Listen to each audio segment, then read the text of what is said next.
اعوذ باللہ من الشیطان الرجیم بسم اللہ الرحمن الرحیم۔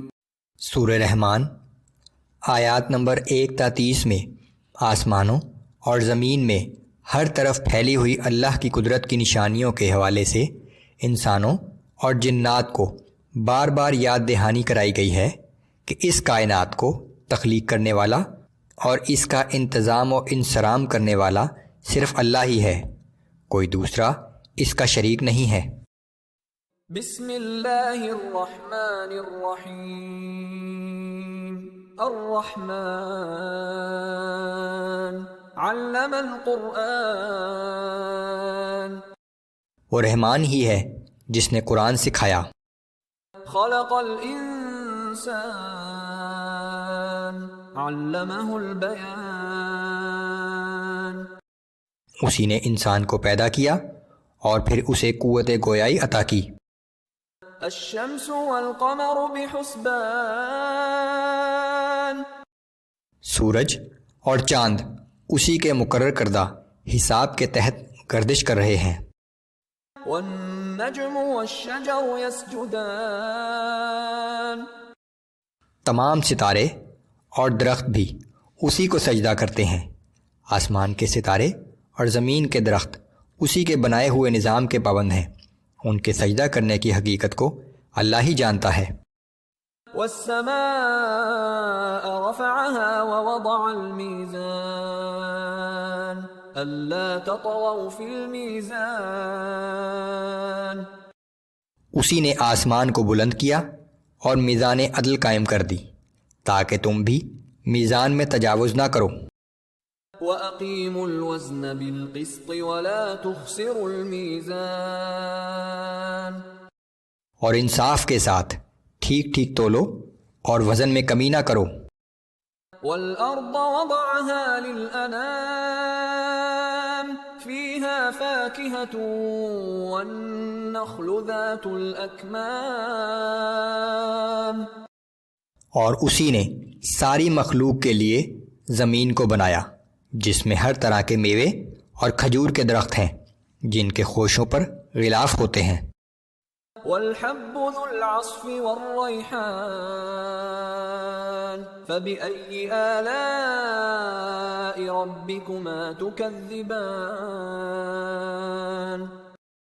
اور اس زمین میں بھوسے والا اناج اور خوشبودار پھول بھی ہیں، سو اے جن و انس تم اپنے رب کی کن کن نعمتوں کو جھٹلاؤ گے۔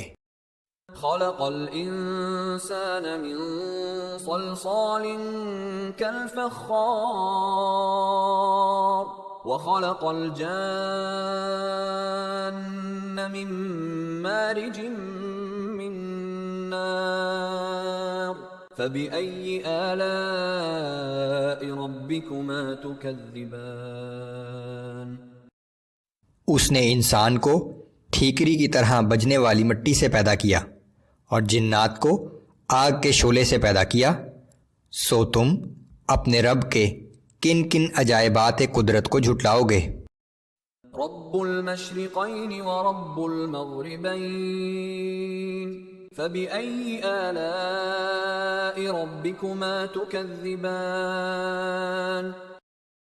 وہی دونوں مشرقوں کا رب ہے اور وہی دونوں مغربوں کا رب ہے۔ سردیوں میں سورج طلوع ہونے کی آخری حد اور گرمیوں میں سورج طلوع ہونے کی آخری حد، اسی طرح مغرب کی 2 حدیں۔ پھر تم اپنے رب کی کون کون سی نعمتوں کو جھٹلاؤ گے۔ مرج البحرین یلتقیان بینہما برزخ لا یبغیان فبأي آلاء ربكما تكذبان۔ اسی نے سمندر میں 2 بحری روئیں ساتھ ساتھ چلائیں جن کے درمیان میں ایک پردہ ہے کہ وہ اپنی حد سے آگے تجاوز نہیں کرتی، سو تم اپنے رب کے کن کن عجائبات قدرت کو جھٹلاؤ گے۔ یخرج منہما اللؤلؤ والمرجان فبأي آلاء ربكما تكذبان۔ ان دونوں میں سے موتی اور مرجان نکلتے ہیں، پھر تم اپنے رب کی کون کون سی نعمتوں کو جھٹلاؤ گے؟ وَلَهُ الْجَوَارِ الْمُنشَآتُ فِي الْبَحْرِ كَالْأَعْلَامِ فَبِأَيِّ آلَاءِ رَبِّكُمَا تُكَذِّبَانِ۔ سمندروں میں چلتے ہوئے پہاڑ کی مانند بڑے بڑے جہاز بھی اسی کے قبضۂ قدرت میں ہیں، پھر تم اپنے رب کی کون کون سی نعمتوں کو جھٹلاؤ گے؟ كل من عليها فان ويبقى وجه ربك ذو الجلال والإكرام فبأي آلاء ربكما تكذبان۔ روئے زمین کی ہر چیز فنا ہونے والی ہے اور صرف آپ کے رب کی عظمت و عزت والے ذات ہی باقی رہ جائے گی، پھر تم اپنے رب کی کون کون سی نعمتوں کو جھٹلاؤ گے؟ يسأله من في السماوات والأرض كل يوم هو في شأن فبأي آلاء ربكما تكذبان۔ آسمانوں اور زمین کے سب رہنے والے اسی سے مانگتے ہیں، اور وہ ہر وقت اپنی تمام مخلوقات کی بغیر مانگے اور مانگی ہوئی تمام حاجتیں پوری کرتا رہتا ہے، پھر تم اپنے رب کی کون کون سی نعمتوں کو جھٹلاؤ گے؟